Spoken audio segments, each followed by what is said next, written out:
What is up, everybody? It's your boy Vert here, and guys, and thank you so much for stopping by as always. And today, this is no clickbait. No, we're going to talk about things that are grounded in reality. No AI art stuff, crap things left and right, alright? I'm not like this.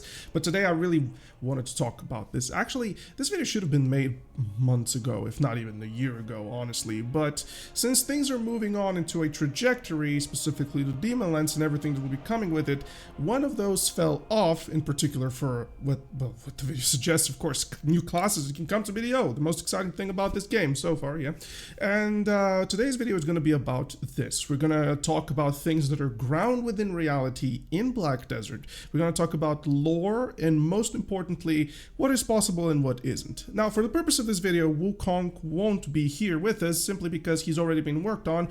The files are into the global labs. They keep updating them every week. Data mine suggests so, and we kind of think that, you know, Hideout Ball is going to be Wukong announcement. One of the big things happening there.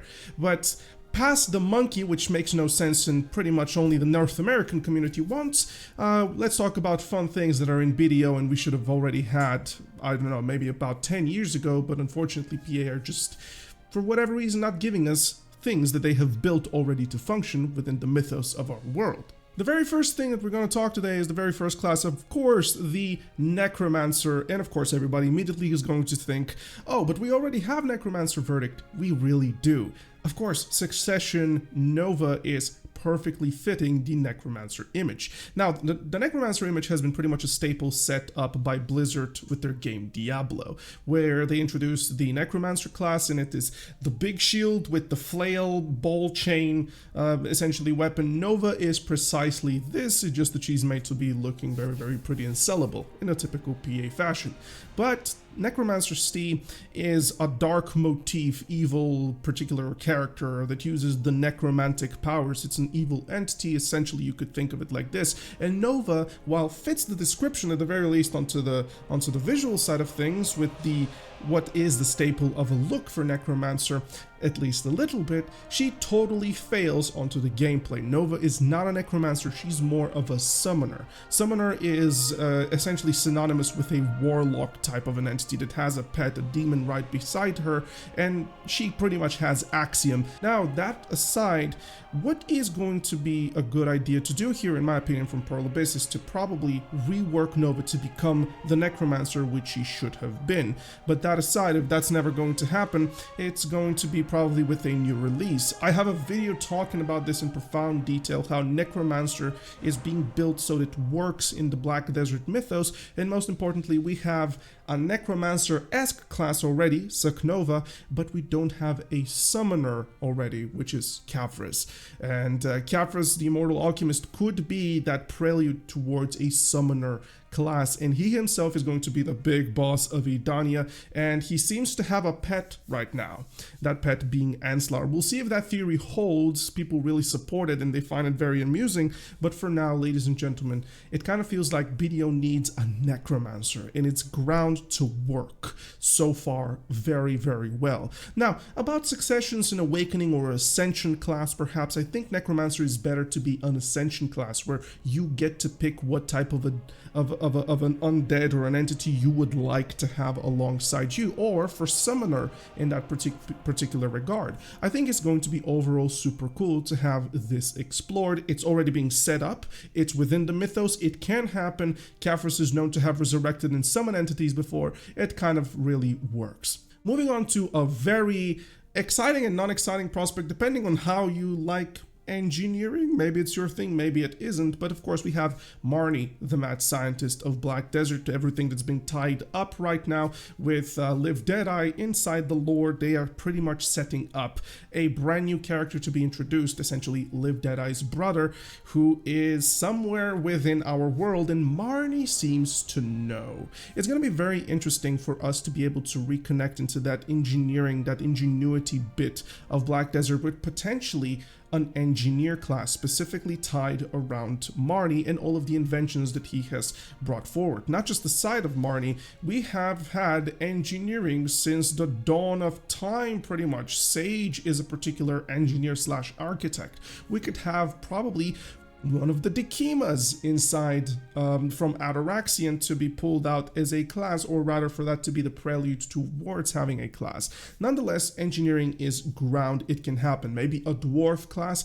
Pretty much Berserker's Ironbuster is made by a dwarf. Why not have a dwarf class finally? Of course, PA don't like to make things don't sell. We know it. If it ain't pretty, it's not selling. They reworked Wizard, for Christ's sake.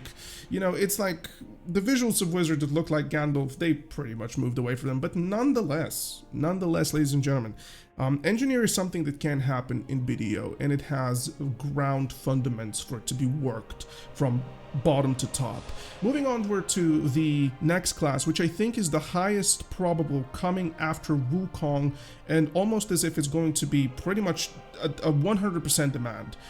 Knight class. Now let me elaborate a little bit onto the Knight class. See, in the ancient kingdom of Orzeka in Black Desert, which is one of the most horrid bits of lore, it's pretty much a horror story inside our world, we have a group of people known as the Knights of Dawn. Pretty much that's what they call themselves, and they originate from Dawnbreak, from the Mountain of Dawnbreak, which is something that we will be having in a bit, basically in between Edania Part 1 and Part 2, presumably that's going to happen. So the Knights of Dawn originate from somewhere into the Mountain of Eternal Winter vicinity in the past days, when it wasn't Mountain of Eternal Winter. It was actually a pretty chill, foresty, lushy type of place. The Knights of Dawn have toppled Orzeka within a day by being a secret organization maneuvering pieces very well. They brought the world into its normal state post the tyranny, quote-unquote, of Khazarka and the Orzekan regime at the time. The Knights of Dawn into the future would be fighting Belmorn, who is the last surviving remnant, let's call it, of Orzeka, who would topple the world once more into the same fashion, and they would make themselves present to the world. They would collaborate with all the races and all the societies for the sakes of them bringing down Belmorn and Khazarka's influence once again. And from then on forward, unfortunately, they would fall corrupt due to the sacrifices which they make in order for them to be able to kill Belmorn, who at the time was pretty much almost an immortal demigod. So with that being said, the Knights of Dawn fall into corruption to become the Shadow Knights, whom themselves are going to split into two additional bits known as the Fraternity of Light and, well, basically the Shadow Knights again. One would bind their theology in religion, while the others would continue to become the corrupt. Now think about the Knight class, which in succession could be a Knight of Dawn, embrace the old ways, this paladin-esque types of holy look, which we still do not have, and Pearl Abyss have been setting up this origin of ancient light, this godlike contraption as if created by the Knights of Dawn, or at least we believe so, to be their point of bring, right? That's going to be their entire thing. And then you have reject that boring light, reject that paladin, let's become something like an evil Shadow Knight. Basically, instead of going for the origin of ancient light and worshiping it, go for Khazarka's influence and actually have something that worships Khazarka instead. The Shadow Knights are not just made into the BDO, they've been part of the lore for the past 10 years. In recent 2 or 3 years, they've been developed very, very well. Not just that, well, Belmorn is kind of apparently no longer a thing, and he's been pretty much cleansed by the very same origin of ancient light into the reworks of Calpheon, but nevertheless, we could definitely say Shadow Knights can be a thing. In fact, they should be a thing. They should have been a thing for a long, long period of time. But those 3 classes right now are, in my opinion, the most highly probable, basically, options for Pearl Abyss to explore, and not just pull something from a separate universe for the sakes of what players want, which is Deadeye, but rather find a way to engineer this into our own world, find a way to bring that forward. Ladies and gents, thanks for watching. Mwah! Much love. If you enjoyed, like, subscribe, check out the BDO Lore Podcast, which me and my friend Grimkill do. It's going to be down below into the description, and I hope you guys enjoy. But yeah, love you to death once more, and thank you for watching. See ya. Bye bye.